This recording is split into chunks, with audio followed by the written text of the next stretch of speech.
Hey, my loves, it's me, Keisha, and I am here with tonight's All Tea, All Shade P Valley Season 2, Episode 2 review. Gotta say, this episode was lit. I absolutely loved it. I think that Episode 2 was better than Episode 1. This was the P Valley we all know and love. So, the episode starts off with auditions for new dancers. Remember, Autumn wanted new dancers to dance alongside Mercedes. Mercedes, of course, wasn't with it, but they're doing auditions anyway because Autumn is now majority owner of the Pynk. In the line, we see Miracle Watts, who is playing Big Bone. You know, in real life, her and Tyler LaPlay, who plays Diamond, are together and expecting their first child. Then we see Wanda, honey, from Snowfall. She is playing Roulette, ghetto bitch. And Big L gonna tell her she need to be over there with the sweeper child. She was like, I know you lying. You got me fucked to the up. And then Big L spots Whisper. And of course he was just all attracted to her light skinned ass. I don't know if she Puerto Rican, Latina, what's Kim Kardashian them ass? Armenian. I don't know what the fuck her ass was. Dominican. But he was all up on that shit. The girls audition, and of course we had some that did great. Other ones were like circus freaks. Some didn't have no business being there. But Whisper did the damn thing, and of course Roulette did the damn thing.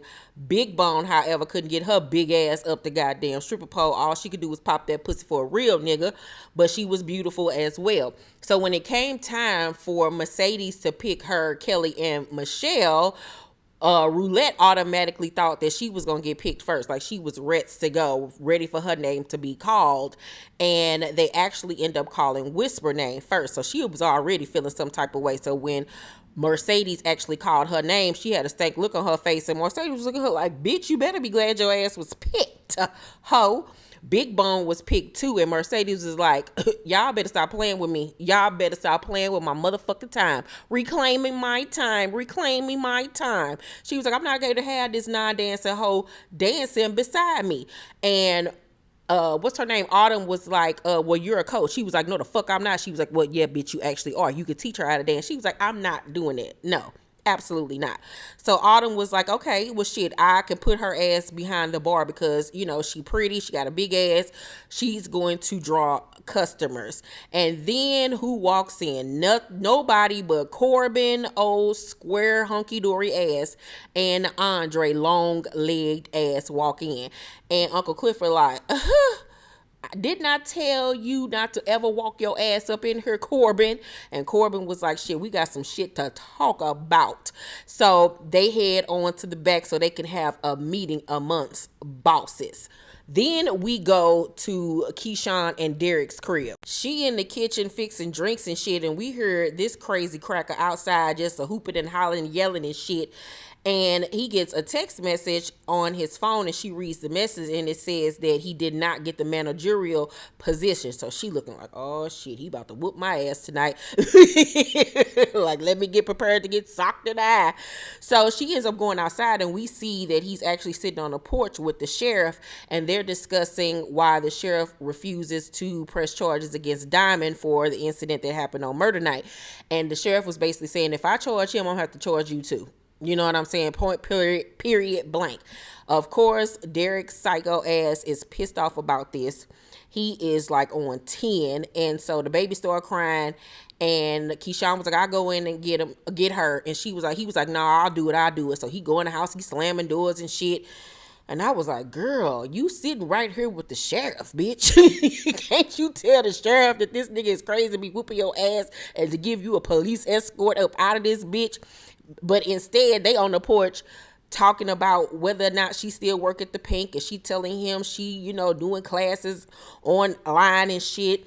And he like, I hope you ain't doing porn. And she like, fuck nah.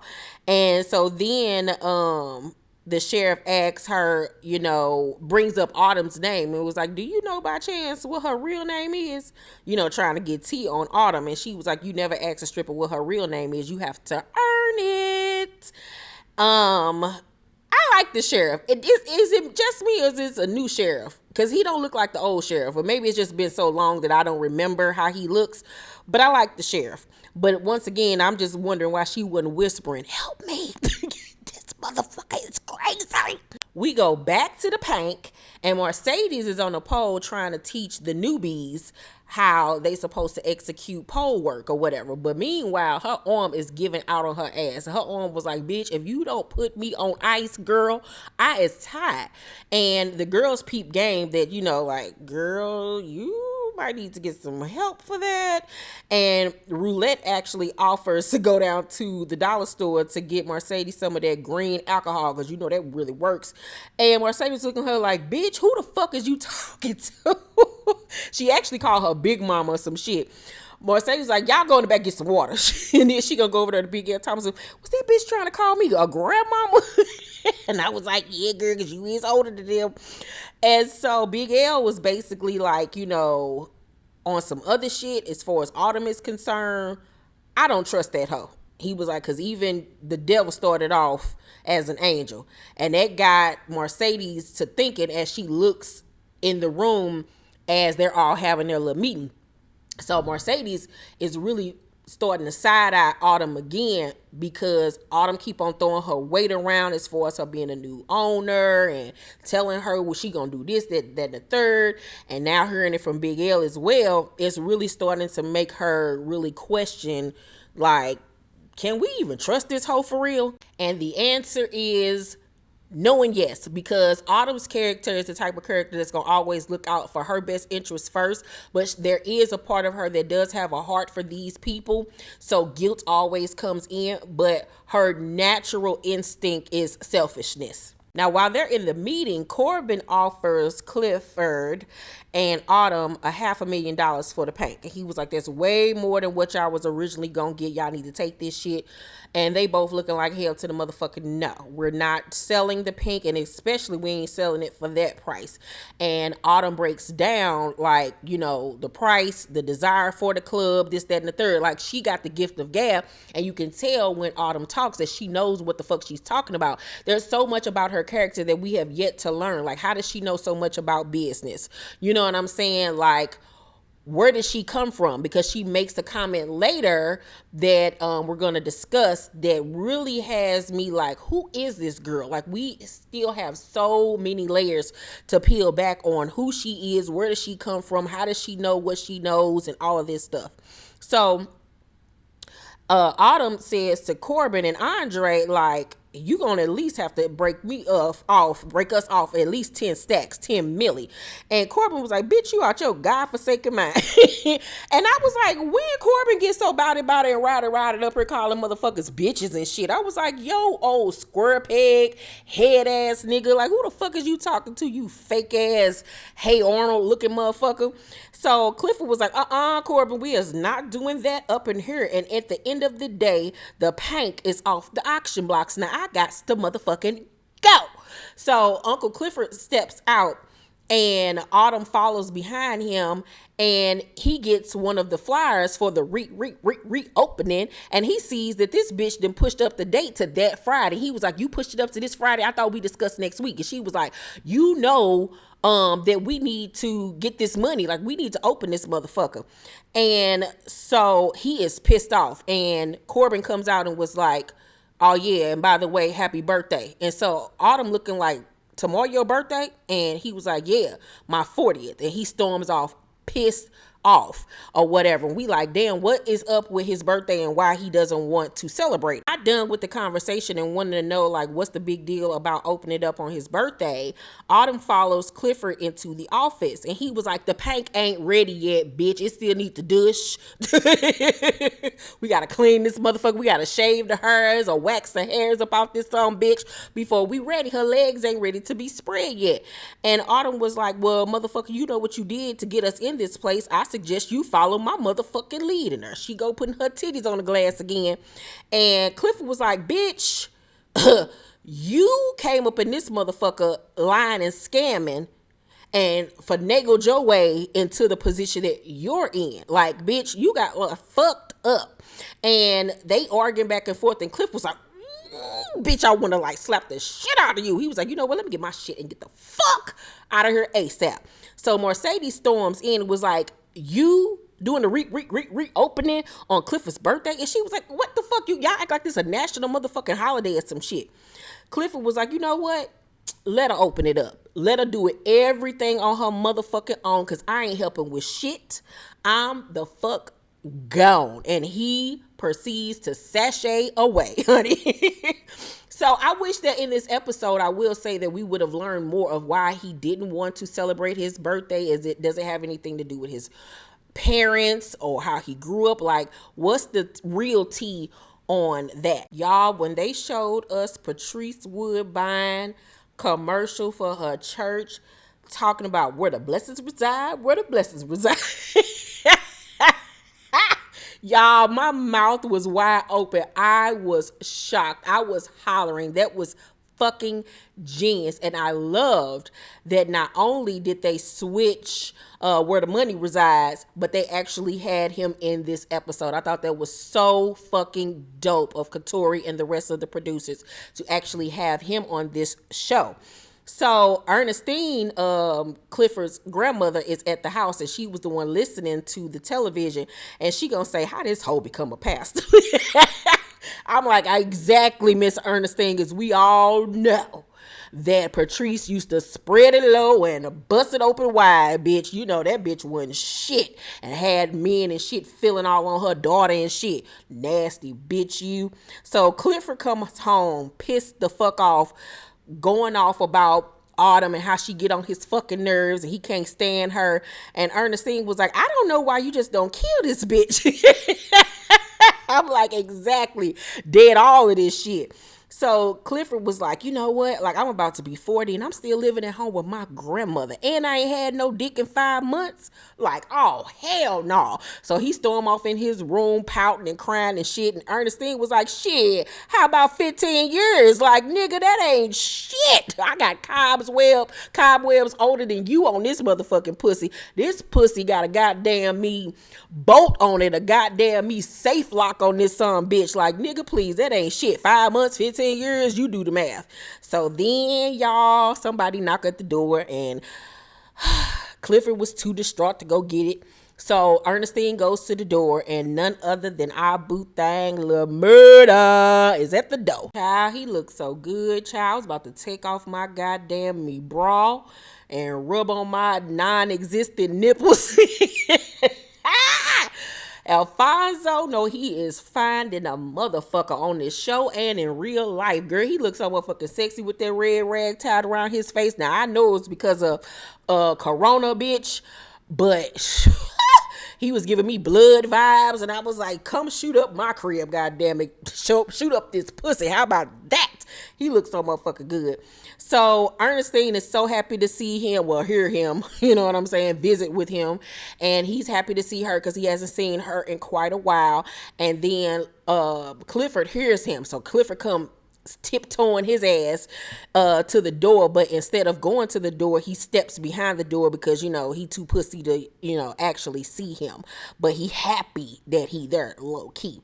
So little does he know that Lil Murder can see him standing behind the door through the mirror. And that scene, like, tugged on my heartstrings. The emotions that J. Alphonse was able to emote with his eyes was everything. You saw the sadness, the yearning, the love, everything through his eyes. And it was just so beautiful. I want a nigga to love me. Shit, god damn it.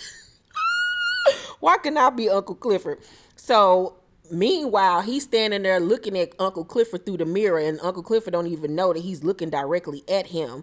And he tells, he steps into the door and tells Ernestine, you know, I just wanted to leave a message for Cliff. He was like, I've been texting, but I ain't heard nothing back. I should, you know, just tell him that, you know, I should have handled things different. I know better now. I just want to say that before I go on tour. And so, Clifford looking like, this nigga about to leave me? Oh, shit. So he puts his hand on the door, and before Murder leaves, he taps the door. And I was like, oh, I just want y'all to be together, and I want you to be with me too, goddammit. I just love that scene. That was just so beautiful, like that.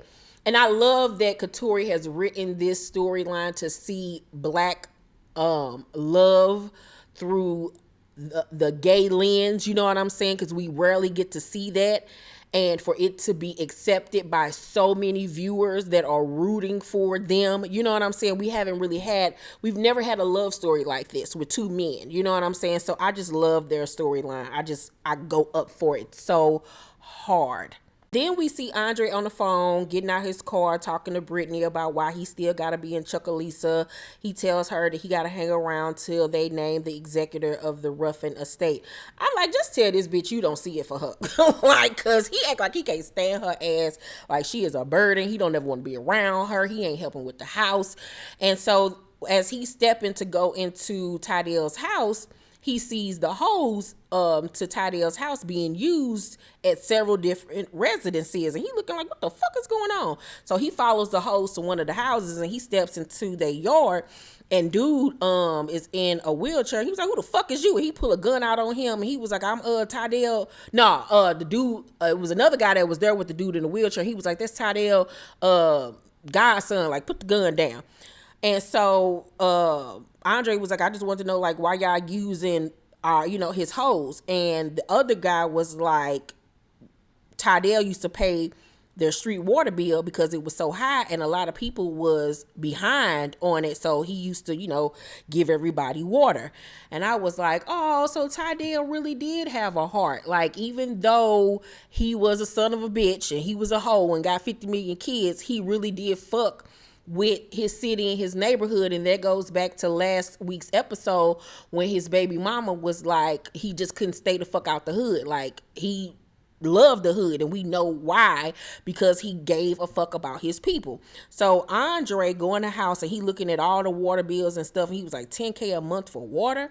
He was like, this Robin Hood ass nigga. Like, he like, damn, like, he really was about that life. He really did help motherfuckers. So then he puts in one of the old VHS tapes from when he was a little boy. And in the video, Tydell tells him to tell the camera, like, what he want to be when he grow up. And at first he lies and says something. And he was like, nah, say what you really want to be. And he was like, I want to be the president of the United States. And then we hear a dude behind the camera say, you can't be that. They ain't gonna let you be that. And Tydell went the fuck off. He was like, man, shut the fuck up. You don't tell him no shit like that. Now, the dude that he was talking to, his name was Abraham. And we find out that Abraham was actually Andre's father. So Andre had, a naysayer in his life telling him what he couldn't do, what he couldn't be, and didn't believe in what he could possibly be, because probably he was a street nigga. From based off the tone of his voice, he was probably a street nigga that thought that what was in their environment was all that they could achieve. But Tydell knew that he could be more and told him, don't you ever listen to nobody, including your daddy. Like, you could be whatever the fuck you want to be. And so that showed us even more why he revered his godfather so much, because his godfather helped put him through school and all of this stuff. So I fucks with Tydell to an extent. All my heart stopped when Keyshawn walked in that room with her baby, and we saw that Derrick found them goddamn Pampers in that diaper genie. I was like, oh shit, we gotta sit through an abuse scene. I'm not ready, Freddy. Shit, she stopped and was like, oh shit. She was holding on for dear life with that baby, hoping that he didn't hit her with the baby in her arms. So he was like, you just had to go see Diamond. Like, you went to go see Diamond. And she was like, no. And he was like, don't lie to me. And she was like, oh shit, let me not lie. He was like, did you go to the dollar store at 12:24 in the afternoon to see Diamond? And she looking like, goddamn, this nigga know what time I arrived down. What the fuck? What the hell? This nigga got a tracker on me? What the fuck? So she says that she went for moon pies and that she didn't even know he was going to beat her, and that he yelled at her. He was like, he yelled at you? So I'm looking like, God damn, Keyshawn, you always put your fucking foot in your fucking mouth. You lying ass heifer, you. So I'm like, girl, you know damn well you went to see him, first of all, and now you didn't put him in another fucked up position. Haven't you ruined this man's life enough, Keyshawn? And so Derrick then calls the dollar store and files a complaint saying that, The security guard was yelling at his girlfriend or whatever, his wife, and he was like, "What'd he say to you?" And she was like, "Oh," he was like, "What'd he say to you?" He was like, "He was yelling to me about not having on a mask." And so he relays the message, and whoever at the store was like, "Yeah, he done got into it with a lot of people about that." He was like, "Yeah, y'all need to fire him." So he gets off the phone and he pacing back and forth, talking fuck, and he going off and shit. And so she just looking at him like, And so she brings up, she was like, he sit up there lying, saying you called him a gutter nigga. And he was like, "I would never say nothing like that." And so she looking at him and she was like, "But how did you know what time I was there?" And he was like, "I talked to the sheriff and I got a track on you." That nigga didn't even lie about it. And so, of course, she couldn't react. So she was like, "Okay, all right." At this point, her character is realizing that this situation is getting worse and worse and worse. He not only is physically abusive towards me, as you can see in this photo on the screen, because she has a black eye, which shows that he's still hitting on her. But he's trying to keep her trapped in this house. And when she does leave the house, he has a tracker on her. Like, he knows every move she fucking makes. Like, oh, hell to the fucking gnaw. So she brings up going on tour with Lil Murda in Rome and stuff. And he tell her she don't need to be in no ghetto clubs to make a quick buck. And she mentions, "I really want to, try to get our dream house and a jacuzzi so we can make love." Like, she got to sweet talk his ass to, get him to basically give her the okay. But he ain't sold on it. He ain't sold on it at all at first. So she keep on and she crying and stuff. And he grows a little soft. And so he was like, "All right, tell Rome to come by and we'll talk." And she gives him a hug and they hug. And she just looking like, okay, step one, done. Lord, then we see Lil Murda sitting in the back of a hearse with Wody. And he like, "Dude, this what you got for us to go on tour?" He was like, "Hey, nigga, we can't afford no motherfucking tour bus. And this like the elite of fucking hearse. Nigga, you better be happy." So Lil Murda then hit up DJ Never Scared to see if he gonna be able to go on tour. And Never Scared like, "Nah, I'm actually somewhere down south working with an artist or whatever." He was like, "I ain't gonna be able to come." So, of course, Murda is pissed off because he need his fucking DJ. So it's not looking good for him at this point because he already knows that people only coming out to see him to see Keyshawn. So Never Scared was like, "Hey, I'm telling you, you need to hop on this track." And he was like, "Man, no, I ain't fucking with it." And he hang up the phone. And then the girl comes out the booth, but they don't show her face. But she was like, she said something, but we know that it was Megan Thee Stallion. So Megan Thee Stallion will be on this season of P-Valley and will make an appearance and all of that good shit. So I'm wondering, will the thing that put him over is him actually doing the verse at some point and getting on a track with Megan that really allows him to blow up. Then we see them pull up to the jailhouse. And Lil Murda was like, "Oh, okay, I get it. You brought me here to remind me of how far I've come, because he done been in jail and shit." And Wody was like, "No, I ain't bring you because of that. I came here because we need motherfucking security." And then they introduce a new character. And his name is Big Teak. And when he steps out, Murda is over the moon happy to see him. Dude got on the same colors as him, so he a hurt Billy hustler, whatever the fuck they call they sell. They dapping and shit, and he like, oh shit, they give each other a hug. But then when they separate and dude goes over to speak to Wody, you saw this look of concern on Murda's face, like he happy that his partner out of jail, but it's a lot that's about to come along with this nigga. And so I immediately got to thinking back on one of the photos that I saw for this season, and it was a photo of Lil Murda kissing this character on the forehead inside of a hotel room. So I'm wondering, did they have a relationship in jail where they were lovers, and do he have feelings for this guy? And, obviously if Wody reveres him as somebody good enough to be a security guard, this nigga about that motherfucking street life too which could also cause a problem. The meeting between Derrick and Keyshawn and Rome is in full effect at their house, and Rome is telling, them about the the C-list accommodations he got for her at the hotel, and how he gonna put her up with this, and how he got her the waist trainer deal and the tummy tea deal and all this stuff. And so Derrick says that his issue is Lil Murder, because he said he didn't like the way that Lil Murder be looking at Keyshawn. And Keyshawn like, nigga, you just don't know. This motherfucker don't want nothing. And I mean absolutely nothing to do with me. I ain't got no dick. Shit, he probably will want you before he want me. But of course, she can't out him like that. So to play it off like she don't really need this tour, she don't really care about it for real, she gets to bringing up, well, is this hotel room gonna come out my door fee? Is the outfits and all of this gonna come out my door fee?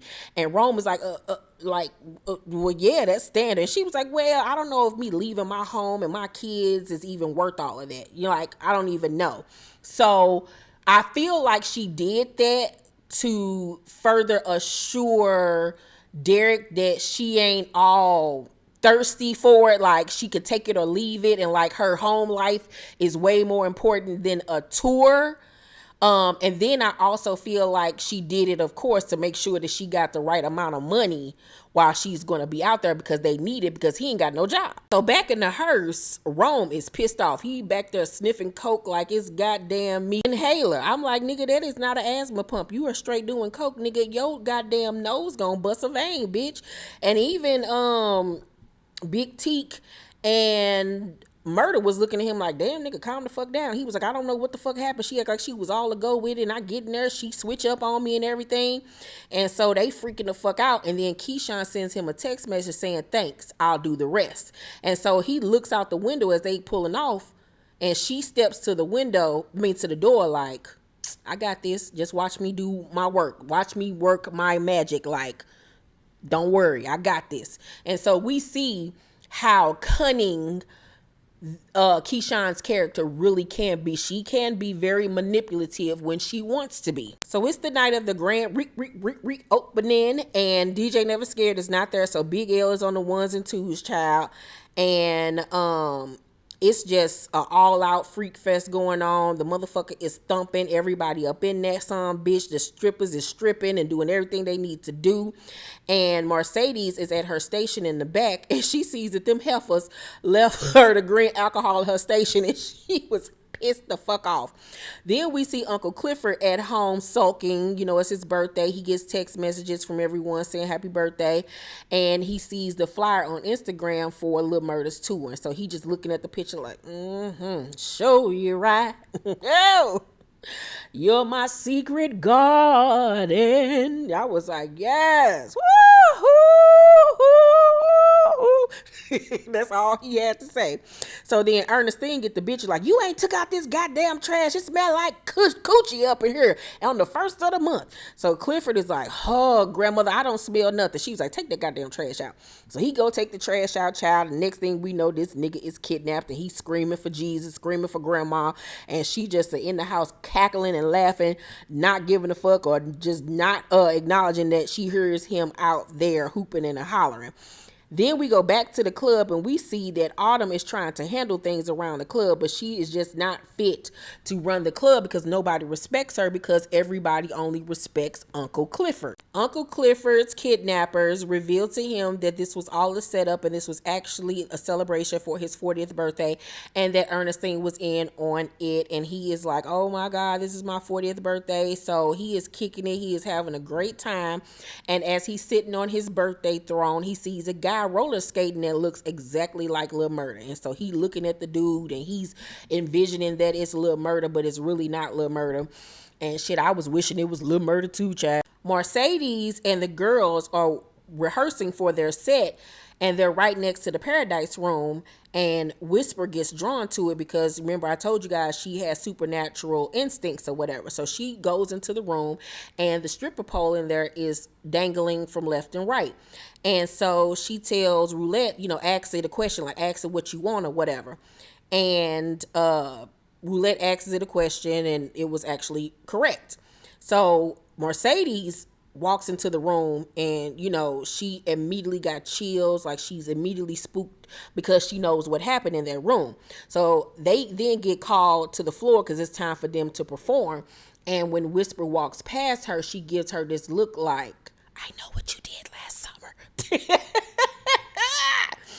So, child, Mercedes walks out, honey, to perform, and she is spooked because everything from that night is still haunting her and bothering her, but she still gets out there and performs with Roulette and Whisper. They out there fucking it up and shit. They dancing their ass off, doing all types of pose tricks and everything. But at some point, Mercedes peeps that they out dancing her. They doing all types of shit she ain't never did before, she ain't never seen. And she like, oh, hell to the motherfucking, nah, these hoes ain't gonna out dance me. They already calling me old and shit. But she knows her arm is fucked up and she ain't got no business doing a trick she trying to do. But because of her goddamn pride and her ego, she still decides to do the shit. So she climbing up the pole, doing all types of shit. The crowd is like, Mercedes, Mercedes, Mercedes. And child, she get her ass up there and her ass loses her arm strength. And next thing we know, this bitch is falling. I keep on falling in and out. And child, when she was falling, I was like, if they show this fall, I'm going to lose it. Thank God they did not, because you just know that fall was about to be hard and heavy. And it just took me back to in real life when that girl fell off the stripper pole and broke her neck and shit. I mean, not broke her neck, like broke her face and shit, and teeth was fucked up. I was like, Lord have mercy, I'm not ready for this. Next thing we know, she wake up on some goddamn table at Diamond's crib because the hospital was too packed. So Uncle Clifford brought her there because he knew that Diamond would be able to help her. Meanwhile, Autumn is there as well. That everybody's shaking up. She on the table. She wakes up like, where the fuck am I at? And Diamond asks her about her arm, and she says that it's been heavy ever since that night. So everybody looking at each other like, oh shit. So next thing we know, Diamond get to do some old exorcism type shit on her. And I was like, oh, we going there this season? It reminded me so much of True Blood. I was like, okay, I'm loving this. I am loving this whole voodoo, black magic type shit. I was like, come on with it. Come on. So he get to snap it and shit, and her body get to convulsing and all types of shit. He go to get one of his crystals, and next thing you know, he was able to pull whatever the fuck was in her arm out, and then he went and put it on a weight, goddamn, and it was 7 pounds. And he turns and he was like, I just extracted 7 pounds out of your shoulder. And Diamond was like, I know for sure you have to push 7 pounds of pressure to pull the trigger on a gun. So at this moment, we finally find out who killed Montavious, and it was actually Mercedes. And I was like, oh, that's why she been so fucked up this whole season, because she's still carrying that burden of knowing that she actually murdered somebody, and like that's on her spirit and it's fucking with her. And I would think with Autumn knowing this, she would have been more kinder and more patient with her, which goes back to Autumn being about self and being selfish. So Autumn, tries to console Mercedes when she breaks down, and she like, I'm gonna go to jail. And Clifford was like, don't nobody know about what happened except for the people in this room, and we took care of it. And like I said, Autumn tries to console Mercedes, and Mercedes jerks away from her and says, this is all your fault. Like, this is because of you. And, Autumn standing there looking stupid like always. And then she turns and she spots Montavious' ring. And so she was like, Diamond, why you still got that? We cannot, risk having any evidence tied back to that night. And he was like, look, bitch, we was the one that had to get rid of that body. We was the last person that, touched him. That root work ain't gonna be on me. This is for my protection and yours. Like, fuck what you talking about. And so he then opens the window, and we see whatever that energy or that came out of Mercedes float out the window, and the weight go back to normal. And I was like, oh shit, this some extraterrestrial unsolved mysteries type shit that I ain't got not one bit of time for. God damn it, y'all ain't about to scare me. So they, get ready to leave. And I guess at this point, Mercedes is fixed or healed. And Autumn asked Diamond to come back to the club, and he was like, nah, I already lost my job, but after what happened, everything that night, it brought up a lot of shit. And so I just think it's best I don't come back. Because he was in a war. Like, he got a lot of shit already that fuck with his head. And once again, Autumn is being insensitive to other people and what they are going through and what that night did to them, because she just happy she got rid of her enemy, her op. And Clifford was like, girl, shut the hell up. Like, we understand you ain't got to come back. We love you, Diamond. Like, bitch, gone. So, Autumn was like, come on, Mercedes, let's get you home or whatever. And Mercedes was like, every night I dream about him saying I brought her and her kid to my house and she walked out on me like a thief in the night. He says that every night in my nightmares. And Mercedes was like, but I did come back. And she was like, how long did it take you? Like, how long did it take you to fucking come back? She was like, you know what? At this point, I think it's best for you to go. And she was like, you need to go tonight. Like, I can't have you around me. And at this point, I don't blame her because, like I said, Autumn is selfish. Autumn don't give a fuck about nobody but her goddamn self. She done let this title go to her motherfucking head. And bitch, your energy is just all fucked up. Like, you carry too much shit with you, and there's too much shit we don't know about your ass. So yeah, bitch, you got to get the fuck out of my house. I don't give a fuck about nothing you saying. So Autumn sitting there looking stupid in the face, like, where the fuck am I gonna go?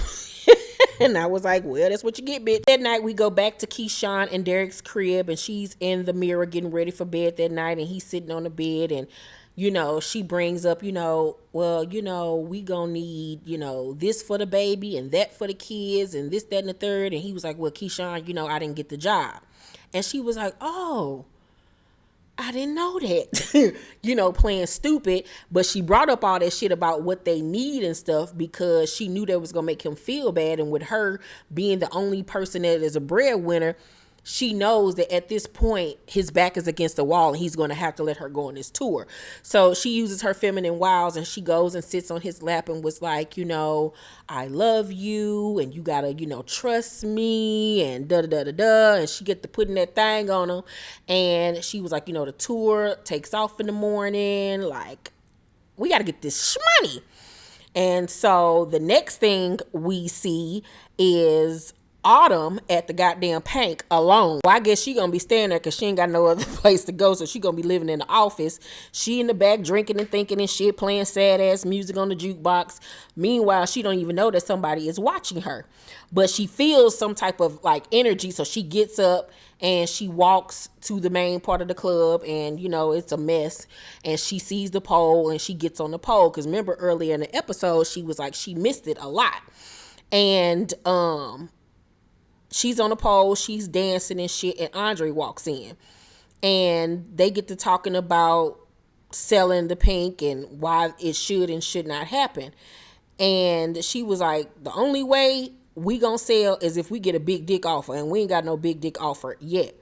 And he points out that when and if they do get a big dick offer, her ass gonna be out the motherfucking door and gone. And she was like, one thing that I learned with the first person that I lived with is that you never hang your clothes up. You always have your shit in the bag ready to go, which is one makes me wonder even more, was she the type of kid that was bounced around from house to house to home?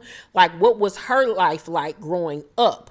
Because it's obvious that she has lived a life at this point where she's been around a lot of people who have taught her a lot of game and hipped her to a lot of different things, because she's a scammer, but she know how to talk that talk when it comes to business. She know how to manipulate, you know what I'm saying? She knows how to seduce. So I can't wait to find out more about Autumn Night Haley, where she comes from, who taught her all of this shit, because this bitch got a lot of shit that come with her. So he then gets emotional and thanks her for making him go to Tydell's funeral, and she hugs him and they just hold each other. And the bond that these two have is so strong, because remember, they have yet to have sex with each other, but they have grown such a tight emotional bond with one another. I can't wait to see where that is going to go this season, especially since he's still going to be in Chuckalisa and he's having issues in his marriage and stuff. But at the end of the episode, we see Keyshawn standing in the window as Derrick is in the bed sleep. And, you know, she's about to head out on tour. She goes and kisses the babies goodbye. She grabs her shit. She put on her good outfit. And she heads to the motherfucking hearse, bitch. And she gets into the hearse with the crew. And she is about to head out on this 12-city tour. And what Shannon, the actress, said that plays Keyshawn, she was like, this season is all about her finding her freedom. And, you know, getting herself away from Derrick. So what I'm thinking is, you know, she gonna be out on this road making connections, getting this money, and preparing herself to come back and get her kids and dip on his ass. So I can't wait to see how this whole situation is gonna roll out with her and Derrick. It's about to be a fight to the death. But I know a lot of people online was like, I can't believe she left her kids with him. Well, it has been proven thus far that he won't hurt his children, that he has grace for his kids, but maybe that's because, you know, they half white or whatever the fuck. But so I think that's why she's not so much worried about him being at home with the children. But overall, I give tonight's episode of P-Valley an A+. I loved everything about tonight's episode. This was a great second episode following the season premiere.